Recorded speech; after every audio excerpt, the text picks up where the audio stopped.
क्रमबद्ध के ज्ञान को विज्ञान कहते हैं। क्रमबद्ध के ज्ञान को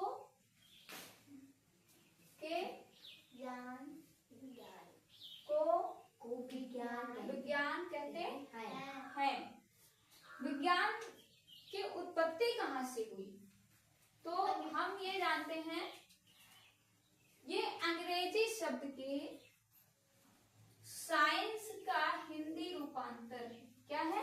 अंग्रेजी शब्द के साइंस का हिंदी रूपांतर है। इसकी उत्पत्ति लैटिन भाषा के शब्द से हुई है, जो लैटिन भाषा का शब्द क्या है? साइंसिया। क्या है? साइंसिया, जिसका अर्थ होता है सिंसियर, जानना। जिसका अर्थ क्या होता है?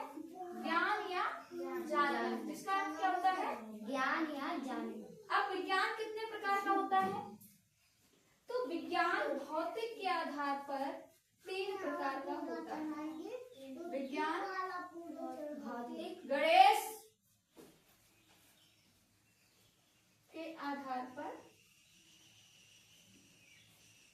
3 प्रकार का होता है।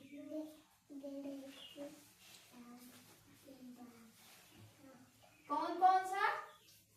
भौतिक, रासायनिक, जीव। भौतिक, रासायनिक, जीव।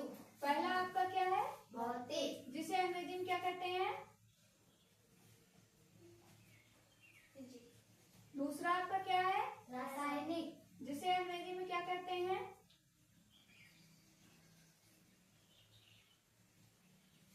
केमिस्ट्री। तीसरा आपका क्या है? जीव। जीव विज्ञान। क्या है? जीव विज्ञान, जिसे अंग्रेजी में क्या कहते हैं? बायोलॉजी। बायोलॉजी के कितने भाग होते हैं? 2। कौन कौन से?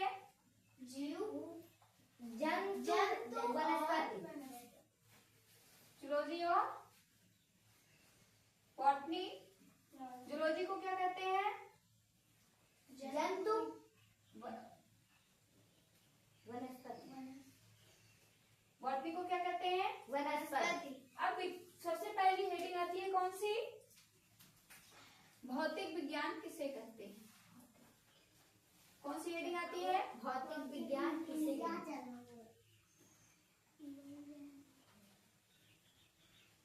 दूसरी कौन सी है? रासायनिक। तीसरा? जीव। तीनों को हम एक ही में पढ़ते चलते हैं। सबसे पहले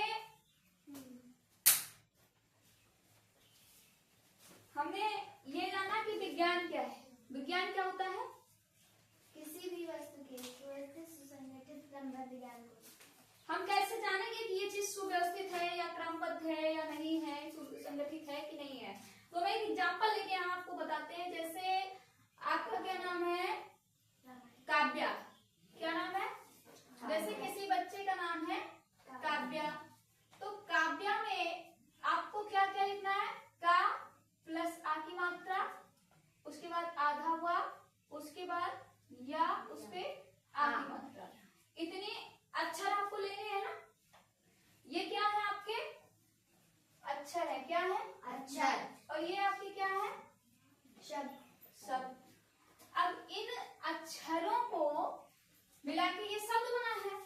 अब इन अक्षरों को हम उलट पुलट देते हैं। का के बाद लिखते हैं वा के बाद लिखते हैं या, उसके बाद लगाते हैं बड़ा आ की मात्रा, इसमें इधर लगा देते हैं बड़ा आ की मात्रा। तो क्या ये भी काव्य बनेगा? नहीं। बनेगा या नहीं? नहीं बनेगा ना। क्यों? क्योंकि ये सुव्यवस्थित नहीं है। तो ये आपका क्या कहलाएगा? सुव्यवस्थित। और ये क्या कहलाएगा आपका? सुसंगठित। क्या कहलाएगा? सुसंगठित। और ये आपका क्या कहलाएगा? अव्यवस्थित। क्या कहलाएगा? अव्यवस्थित। जिसके कारण इससे हम काव्य नहीं लिख पाएंगे। अब आपको सुव्यवस्थित भी मिल गया, सुसंगठित भी मिल गया। सुव्यवस्थित एक के बाद एक शब्द को हमने सुव्यवस्थित किया, उसके बाद सुसंगठित एक साथ किया। अब एक कैसा है? का के बाद आ की मात्रा लगी है, तो का के बाद